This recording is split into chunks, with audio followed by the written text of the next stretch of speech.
kelompok 3 yang beranggotakan M. Fajar Ahadi Abdullah, Adistia Aulida, Aulia Ulfah, dan Juhli. Pengertian diksi. Diksi atau pilihan kata merupakan ketepatan seorang dalam memilih dan menggunakan kata sesuai dengan situasi dan kondisi. Ketepatan ini mempermasalahkan kesanggupan sebuah kata untuk menimbulkan gagasan-gagasan yang tepat pada imajinasi pembaca atau pendengar seperti hal-hal yang dipikirkan atau dirasakan oleh penulis atau pembicara. Agar pilihan kata yang digunakan tepat, ada beberapa hal yang perlu diperhatikan sebagai berikut. 1. Membedakan secara cermat denotasi atau konotasi. 2. Membedakan dengan cermat kata-kata yang hampir bersinonim. 3. Membedakan kata-kata yang mirip dalam ejaan. 4. Menghindari kata-kata ciptaan sendiri. 5. Memperhatikan penggunaan akhiran asing. 6. Memperhatikan perubahan makna. 7. Memperhatikan kelangsungan pilihan kata. B. Fungsi diksi. 1. Memperindah kalimat dalam suatu cerita.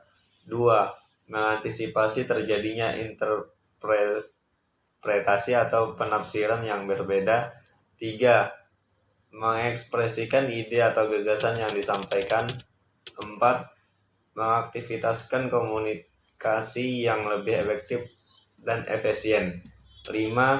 Menyampaikan kata lebih jelas sehingga tepat dan sesuai dalam penggunaannya. C. Syarat pemilihan kata. 1. Makna denotatif dan konotatif.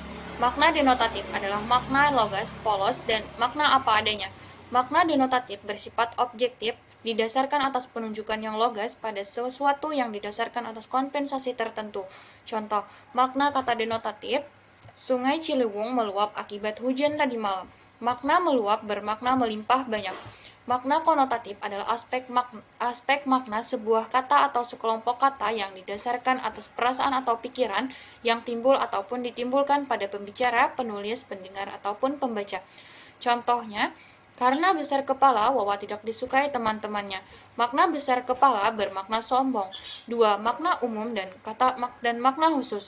Makna umum adalah kata yang memiliki ruang lingkup luas dan mencakup banyak hal. Kata umum disebut juga dengan hypernym atau superordinat. Kata umum biasanya digunakan untuk mengungkapkan gagasan yang bersifat umum. Contohnya, makna kata bunga memiliki acuan yang lebih luas dibandingkan dengan kata melati. Makna khusus adalah kata yang memiliki cakupan terbatas. Makna kata khusus dikenal juga dengan heponim. Contohnya, makna kata mawar merupakan kata khusus dari bunga yang berbau harum. 3. Makna kata abstrak dan kata konkret. Kata abstrak adalah kata yang digunakan untuk mengungkapkan pikiran atau gagasan yang rumit. Contohnya, kaya, miskin, dan demokrasi. Kata konkret adalah kata yang memiliki rujukan berupa objek yang dapat diserap oleh panca indera. Contohnya, rumah, mobil, dan sawah. 4. Sinonim. Menurut Kamus Besar Bahasa Indonesia, mendefinisikan sinonim adalah bentuk bahasa yang maknanya mirip ataupun serupa dengan bentuk bahasa lainnya. Contohnya, bahtera bersinonim dengan perahu. 5. Kata ilmiah dan kata populer. Kata ilmiah merupakan kata logis dari bahasa asing yang bisa diterjemahkan ke dalam bahasa Indonesia. Dalam Kamus Besar Bahasa Indonesia, kata ilmiah bersifat ilmu. Secara ilmu pengetahuan memenuhi syarat kaidah ilmu pengetahuan. Kata ilmiah biasa digunakan oleh kaum terpelajar, terutama dalam penulisan karya ilmiah, pidato di muka umum, pertemuan resmi, serta diskusi-diskusi tertentu. Kata populer merupakan kata yang dikenal dan dipakai oleh semua lapisan masyarakat dalam berkomunikasi sehari-hari. Contoh kata ilmiah, analogi, anarki, dan diskriminasi. Contoh kata populer, kiasan, ukuran, ramalan. Oke, saya akan melanjutkan materi dari Aulia Ulfah. D. Pembentukan kata. Tilikan terhadap dinamika pembentukan kata bahasa Indonesia bertolak dari dua sudut pandang. Pertama, sudut pandang internal, yaitu sudut pandang yang terfokus pada kaidah pembentukan kata yang ada dalam sistem bahasa Indonesia. Kedua, sudut pandang eksternal, yaitu sudut pandang yang menekankan pembentukan kata dari pengaruh bahasa lain, baik asing maupun lokal. 1. Dinamika pembentukan kata secara internal. Para ahli mencatat beberapa proses pembentukan kata yang umum terjadi pada bahasa-bahasa di dunia. Hodgson mengemukakan bahwa perubahan morfologis mencakup pemajemukan, afiksasi, konversi, derivasi balik, perubahan bunyi, suplesi, perpaduan, dan pengakroniman. Grady mengatakan bahwa perubahan morfologis baca pembentukan kata mencakup afiksasi, reduplikasi, pemajemukan, konversi, pemangkasan, pengakroniman, perpaduan, derivasi balik, dan pengamatan. Kridak Lasana berpendapat bahwa pembentukan kata terdiri atas derivasi balik, derivasi zero, afiksasi, reduplikasi, pemendekan, dan perpaduan. Memakjar dengan motif Marchand menyebutkan bahwa proses morfologis mencakup pemajemukan, afiksasi, derivasi zero, derivasi balik, perpaduan, pemangkasan, dan pengakroniman. 2. Dinamika pembentukan kata pada aspek afiksasi.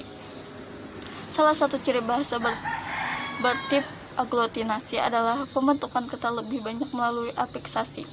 Penelitian ini tidak hanya terfokus pada pembentukan kata yang dianggap standar, tetapi mencakup pula kata atau istilah yang populer, dan untuk kata-kata ini tampaknya tidak perlu disikapi secara berlebihan. Bahasa itu ibarat pakaian, kalau tepat pemakaiannya tentu tidak perlu dirisaukan. Sikap penulis bukan sebagai pembina bahasa, melainkan sebagai peneliti bahasa. Oleh karena itu, kajian ini tidak mempersoalkan apakah pembentukan kata itu baku atau tidak. Yang penting kata itu ada atau tidak. Misal, ketika pertama kali istilah ya galau muncul di televisi, sebagian dari kita mungkin tercengang. Kreativitas penciptaannya sangat berjasa bagi pengayaan leksikon penutur bahasa Indonesia, karena kata ini dapat disandingkan dengan kata cemas, resah, gelisah, sedih, dan risau. Setiap kata memiliki komponen makna tersendiri, sehingga tidak ada kata yang benar-benar bersinonim. Demikianlah kata galau sangat pas digunakan untuk menyatakan sikap hati penutur, dan kata ini tidak tergantikan oleh kata sandingannya. Perkembangan pembentukan kata bahasa Indonesia juga diwarnai oleh masuknya afiks asing atau afiks bahasa serumpun. Sufiks yang dari bahasa Melayu, Betawi yang semula dipakai oleh penutur bahasa Indonesia di Jakarta, penyebar ke seluruh pelosok tanah air. Tidak mengherankan kalau kata rasain, ngapain, kerjain, dudukin, besarin, kecilin, syukurin, dan lain muncul dalam pemakaian bahasa Indonesia saat ini. Ada pula kecenderungan pemanfaatan afiks asing seperti afiks ization dan yang masing berpadanan dengan isasi dalam bahasa Indonesia, beranalogi dari bentuk organisasi dan reboisasi. Di sisi lain, bentuk-bentuk yang semestinya menggunakan sufiks isasi ternyata masih dibiarkan dalam bentuk aslinya. Misalnya, mendramatisir, melokalisir, mengisolir, mentolir, mengorganisasi, dan mengkonfrontir. Di sisi lain, afiks kontra dan pro juga dimaksudkan untuk memperluas tuturan, dan ada kecenderungan untuk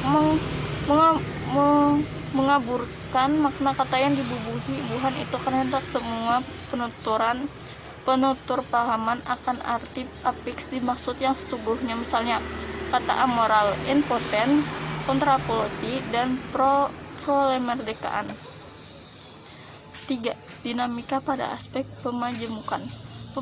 Pemajemukan merupakan salah satu pembentukan kata dalam bahasa Indonesia yang cukup produktif. Para ahli masih saling berpendapat mengenai pemajemukan ini, terutama dikaitkan dengan frase. Penutur bahasa Indonesia cenderung memandang bahwa kata menjemuk dengan unsur morfem unik bukanlah bentuk menjemuk lagi, karena bentuk yang semula dianggap unik karena hanya melekat pada bentuk tertentu saja. Ternyata bisa berdiri bebas. Perhatikan kecenderungan pemakaian bahasa Indonesia saat ini. Contohnya, Meskipun usianya muda belia, ia sudah berpenghasilan tinggi. Unsur belia ada unsur pembentukan serta majemuk yang ditemukan dalam kalimat di atas. Unsur itu disebut morfem. Morfem unik karena hanya dapat melekat pada bentuk muda. Saya akan melanjutkan. 4. Pemendekan. Pemendekan merupakan salah satu proses morfologis yang ditemukan hampir pada semua bahasa di dunia. Pembentukan kata melalui pemendekan dapat dilakukan dengan cara mengambil fonem awal setiap kata, mengambil bagian atau suku setiap kata dan merangkaikannya sehingga menyerupai kata, menyingkat atau memendekkan kata atau bentuk yang sudah ada, baik bagian depannya maupun bagian belakangnya. Proses pembentukan kata yang dilakukan dengan cara menanggalkan beberapa bagian leksem atau kombinasi leksem oleh Krida Laksana disebut abreviasi. 1992-159 Krida Laksana 1992-162-163 mencatat beberapa jenis abreviasi seperti tertera di bawah ini. A. Singkatan, yaitu salah satu hasil proses pemendekan yang berupa huruf atau gabungan huruf, baik yang dieja, huruf demi huruf maupun yang tidak. B. Penggalan, yaitu proses pemendekan yang dilakukan dengan cara mengekalkan salah satu bagian leksem. Contoh: prof, dok, non, pak, dan lain-lain. C. Akronim, yaitu proses pemendekan yang dilakukan dengan cara menggabungkan huruf atau suku kata atau bagian lain yang ditulis atau dilafalkan seperti kata yang memenuhi kaidah fonotaktik. Contoh: ABRI, Pusdiklat, Sidak, Siskamling, Sendratari. D. Kontraksi, yaitu pemendekan yang dilakukan dengan cara meringkaskan leksem dasar atau gabungan leksem seperti tak, tidak, tuk, untuk, pun, walaupun, meskipun, tar, sebentar. Bab 2. Pembahasan. A. Pengertian diksi. Diksi atau pilihan kata merupakan ketepatan seseorang dalam memilih dan menggunakan kata sesuai dengan situasi dan kondisi. Ketepatan ini mempermasalahkan kesanggupan sebuah kata untuk menimbulkan gagasan-gagasan yang tepat pada imajinasi pembaca atau pendengar seperti hal-hal yang dipikirkan atau dirasakan oleh penulis atau pembicara. Agar pilihan kata yang digunakan tepat, ada beberapa hal yang perlu diperhatikan sebagai berikut. 1. Membedakan secara cermat denotasi dan konotasi. 2. Membedakan dengan cermat kata-kata yang hampir bersinonim.